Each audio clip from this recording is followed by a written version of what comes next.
आज बात करते हैं सफलता के शॉर्टकट की।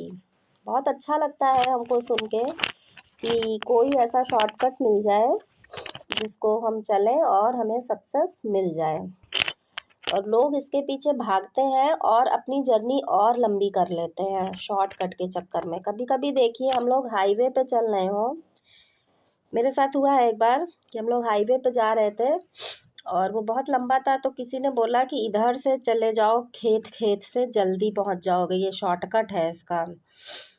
और उस शॉर्टकट के चक्कर में वो रास्ता खराब था। भले वो जो शॉर्टकट बताए जाते हैं उनका डिस्टेंस कम हो, पर उसमें प्रॉब्लम्स बहुत होती हैं। जैसे मान लीजिए रोड टूटी है, पानी भरा है, रोड खराब है, उतना स्मूथली आप उस पर नहीं चल पाएंगे जितना आप हाईवे पे चलेंगे, जितनी स्पीड में चलेंगे, जितना कंटिन्यूटी मेंटेन रहेगी। तो इसीलिए जो शॉर्टकट्स होते हैं वो आपको लगेगा कि आपका आवर्स को, आपके ड्यूरेशन को कम कर रहा है, बट वो बढ़ा देता है, क्योंकि उसमें ऐसे ऑब्स्टिकल्स रहेंगे जो आप जिसमें आपका टाइम कंज्यूम होगा। फॉर एग्ज़ाम्पल, बहुत लोग सोचते हैं कि कोई भी एग्ज़ाम है उसके लिए कुछ ऐसा कर लो कि डायरेक्ट मैं जो हूँ उस लेवल पर पहुंच जाऊं। तो कैसे पहुंच जाएंगे? सफलता का कोई शॉर्टकट नहीं होता है। सफलता का जो मेन शॉर्टकट कह लीजिए या मूल कह लीजिए क्या होते हैं, आपके धैर्य, आपकी कंटिन्यूटी, आपका positive attitude, hard work, wise work. Hard work अब नहीं कहना चाहिए, वाइज वर्क कहना चाहिए, स्मार्ट वर्क कहना चाहिए।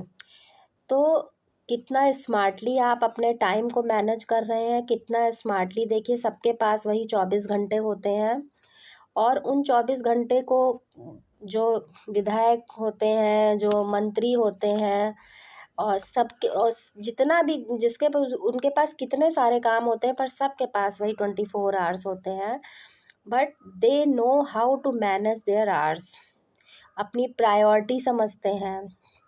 जैसे जो लोग जॉब करते हैं उनके पास बहुत लिमिटेड टाइम रहता है अपने लिए, जिसको मी टाइम कहते हैं। पर ये मी टाइम बहुत ज़रूरी होता है, जिसमें देखिए जॉब करना भी हमारी ज़रूरत होती है। हमको फाइनेंशियली सपोर्ट करता है वो, और हम आगे और भी बहुत कुछ पढ़ना चाहते हैं, करना चाहते हैं, तो उसके लिए भी हमको कैसे मैनेज करना है। तो यही सब छोटी छोटी चीज़ें होती हैं, किस दिन को आपको क्या प्रायोरिटी रखनी है। और बहुत ज़्यादा परफेक्शन सोचो कि हर चीज़ में बिल्कुल परफेक्शन आ जाए, तो ये नहीं सोचना चाहिए, क्योंकि ये पॉसिबल ही नहीं हो पाता है। और इसके चक्कर में आदमी डिप्रेशन में, परफेक्शन की बजाय डिप्रेशन में चला जाता है कि आज मैंने ये प्लानिंग करी थी और इसमें से तो इतनी भी नहीं हो पाई। अच्छा है जितनी हुई है आपने उसको अचीव करा है, बट एक टारगेट होना चाहिए आपका स्टार्ट ऑफ द डे में कि मुझे एक रफ आइडिया ये करना है। तो ये छोटी छोटी जो हमारी डेली रूटीन की चीज़ होती हैं, यही हमारी सक्सेस को डिफाइन करती हैं।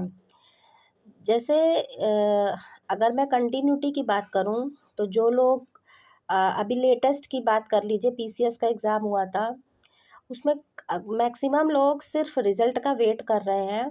पर जिनको वाकई सफलता चाहिए, जिन्होंने इमेजिन कर लिया है कि मुझे ये पोस्ट चाहिए, वो कम से कम 60 से ऊपर आंसर्स लिख चुके होंगे।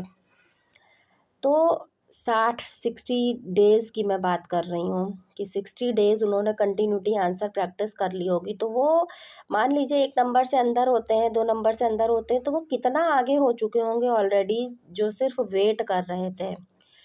तो कहने का मतलब यही है कि सफलता अगर वाकई आपको चाहिए तो अपना एटीट्यूड बदलना चाहिए।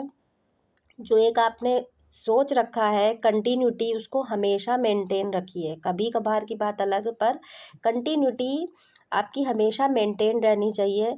कंटिन्यूटी ब्रेक होने से क्या होता है, आप जितना थे उससे भी बहुत पीछे चले जाते हैं, फिर आपको वहाँ तक कवर अप होने में भी बहुत टाइम लगता है। तो अगर आपने कोई टारगेट बनाया है, कोई ड्रीम देखा है, तो उसके लिए कंटिन्यूअस एफर्ट डालिए। यही सबसे बड़ा मंत्र होता है सफलता का।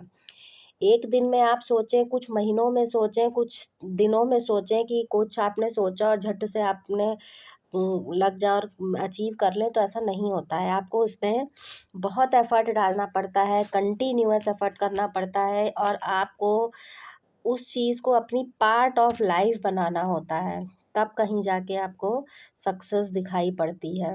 ठीक है, तो जब ये जो सिविल सर्विसेज का मैं एग्जांपल लेती हूँ, जो होती हैं पीसीएस है, कोई भी लोक सेवा आयोग की है, कोई भी एग्ज़ाम है, पेपर है, प्री होता है, मेंस होता है, इंटरव्यू होता है, तो इतने लेवल के थ्रू आने का क्या मतलब होता है? वो वहाँ पर जब आपको आपके पास सिचुएशंस आती हैं, आपके पास टास्क होते हैं, तो उसमें ये थोड़ी ना कोई पूछता है कि अकबर के पिताजी कौन थे या अकबर के दादाजी कौन थे। वहाँ पर आपको प्रैक्टिकल नॉलेज पर ये सब क्यों पूछा जाता है फिर?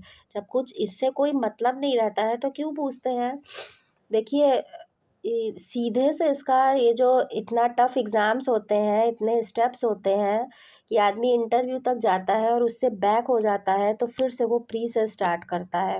इसका सीधा सा एक है कि आप में कितना पॉजिटिव एटीट्यूड है, आप में कितना पेशेंस है, आप में कितनी कंटिन्यूटी है। ये 3 चीज़ें आपकी चेक होती हैं इन एग्ज़ाम्स से, कि आपने कितना हार्ड वर्क तो होंगे ही होंगे आप, हार्ड वर्क के साथ स्मार्ट वर्क चाहिए रहता है, पर कितने आपने पेशेंस रखा कि आप इंटरव्यू तक गए, उसके बाद बैक होके आप फिर से प्री की स्टार्ट, फिर वही चीज़ कर रहे हैं, कितनी कंटिन्यूटी आपने बनाई है। यही सब चीज़ें मैटर करती हैं, यही आपकी जो है अंदर के एट्रीब्यूट्स जिनको कहते हैं, यही चेक होता है इन एग्ज़ाम्स के थ्रू। कोई बंदा आईएएस क्या इंटरव्यू पे गया और वो बैक हो गया, तो वो प्री से स्टार्ट करता है। कितना उसने उसके अंदर पॉजिटिविटी है कि मैं अब की बार निकाल लूँगा, कितनी उसके अंदर धैर्य है कि कोई बात नहीं, है ना, लेट्स गो करने की आदत। तो ये सब चीज़ें, यही एक ऑफ़िसर की क्वालिटी होती हैं कि किस तरीके से आप, कितनी भी बड़ी सिचुएशन आपके पास आ जाए, ऐसा नहीं है कि बहुत स्मूथ सब कुछ चलता रहता है। बहुत सारी सिचुएशंस ऐसे आती हैं, विपरीत परिस्थितियाँ रहती हैं जिसमें आपको डिसीजंस लेने होते हैं, धैर्य रखना होता है। ऐसा नहीं है कि कितने आरोप प्रत्यारोप होते हैं, तो हर चीज़ को अपने पॉजिटिव माइंड से, पॉजिटिव एटीट्यूड से सॉल्व करना होता है। हर तरीके के लोग होते हैं, हर तरीके के लोग लोग से आपको क्या अच्छी चीज़ें उनकी यूज़ करनी है और उनकी बुरी चीज़ों को छोड़ देना है। तो ये सब धीरे धीरे धीरे जब कोई तैयारी में लगता है, अपने ड्रीम के तरफ सोचता है, तो उसके अंदर ये क्वालिटीज़ अपने आप डेवलप होती जाती हैं। जब आप किसी तैयारी में लग जाते हैं, तो लोग आपके बारे में क्या बोल रहे हैं, कितना निगेटिव बोल रहे हैं, तो आपको इन सब से मतलब धीरे-धीरे ख़त्म हो जाता है कि आपको सिर्फ़ अपना लक्ष्य दिखाई पड़ता है। तो ये हैबिट अपने आप आपके अंदर डेवलप हुई।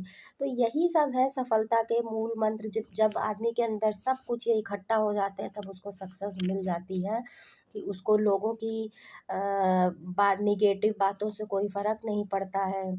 उसको धैर्य आ जाता है उसके अंदर कंटिन्यूटी बन जाती है।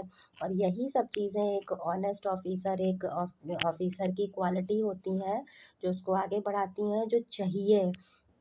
तो कहने का ये मतलब है, अब देखिए जैसे पीसीएस का एग्ज़ाम हुआ था, कितने लोग खाली रिज़ल्ट का वेट कर रहे होंगे, कितने लोग 60 दिन आगे निकल गए होंगे सिर्फ़ आंसर प्रैक्टिस से। तो सिलेक्शन किसका होगा, ये सोचा जा सकता है।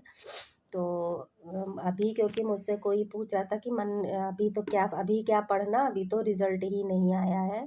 तो ये एटीट्यूड नहीं होना चाहिए। रिज़ल्ट का काम है आना, वो जब चाहेगा तब आ जाएगा, पर आपका काम है पढ़ना और मन लगाकर पढ़ना। और मैं सिर्फ़ ये पढ़ाई के सेंस में सब कुछ नहीं कहती हूँ, मैं हर चीज़ के सेंस में कहती हूँ। जो भी आपने ड्रीम देख रखा है, जो भी आपने सोच रखा है, उस पर लग जाइए, तब तक लगे रहिए जब तक आपका वो ड्रीम पूरा नहीं हो जाता है। दुनिया की परवाह बिना किए, कोई क्या कहेगा, कोई क्या सोचेगा, मेरी तो उम्र निकल गई है और अब पढ़ाई करूँ, तो पढ़ाई की तो कोई उम्र नहीं होती है। और अगर आपके अंदर, अभी मैंने थोड़े दिन पहले एक न्यूज़ पढ़ी थी कि बहुत 60+ शायद एज थी, उसने हाई स्कूल पास किया था। हालांकि उसका उससे कुछ लेना देना नहीं, बस उसका ड्रीम था कि मुझे करना है, कभी उसका सपना रहा होगा कि मुझे तो, और उसने कर कर दिखाया बहुत अच्छे नंबरों से। तो बिल्कुल भी निराश होने की ज़रूरत नहीं होती। रिज़ल्ट अच्छा आए बुरा आए, अगर आपने सोचा है नहीं अच्छा आया है तो अगली बार के लिए लग जाइए, अच्छा आया है तो उसमें और मेहनत शुरू कर दीजिए। कभी ना कभी निश्चित ही आपको सफलता ज़रूर मिलेगी। सफलता का मायने आप डिसाइड करते हैं। अगर आप अपने चीज़ों से सेटिस्फाइड हैं तो आप ऑलरेडी सफल हैं। दूसरी सफलता कभी भी दूसरों के उससे नहीं आंकनी चाहिए कि वो क्या कहेंगे। वो ऐसे लोग तो कभी किसी से खुश नहीं होते, चाहे आप जो कुछ भी अचीव कर लीजिए। तो सफलता का मापदंड आप खुद बनाइए, शॉर्टकट के चक्कर में मत पड़िए। कोई शॉर्टकट नहीं होता है।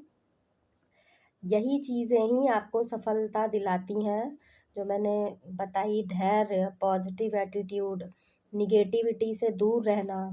तो ये सब चीज़ें हैं, जब धीरे धीरे जब आप इन सब चीज़ों को अपने अंदर ग्रहण करने लगेंगे तो ऑटोमेटिक आप अपने अंदर एक चेंज महसूस करेंगे और आप सिर्फ फोकस्ड हो जाएंगे अपने लिए। बाकी दुनियादारी आपके लिए सब कुछ जो है सेकेंडरी हो जाएगी। कोई आपके लिए क्या कहता है, कोई आपके लिए क्या सोचता है, कोई आपके लिए क्या बोलता है, इन सब पे बिल्कुल जैसे इधर से सुना इधर से निकाला, उनसे कोई मैटर ही नहीं करता है। लोग उसी के बारे में बोलते हैं, उसी के बारे में कहते हैं, जिससे उनको जो उनको लगता है कि ये मुझसे ज़्यादा है, कहीं ये आगे ना बढ़ जाए, कहीं ये ऐसा ना हो जाए, उसी को ही लोग टांग खींचते हैं। उसी तो अगर आपके साथ ऐसा हो रहा है तो यानी आप ऑलरेडी सक्सेसफुल हैं। और आज से लग जाइए, बिना किसी इंतज़ार के, बिना किसी राइट टाइम के, बिना किसी राइट किसी का कोई मुहूर्त नहीं होता है कि आज से मुझे स्टार्ट कर, कल से इस दिन से स्टार्ट हो। कल तो कभी आता ही नहीं है। जो कुछ करना है आज से करना है, अभी से करना है। धन्यवाद।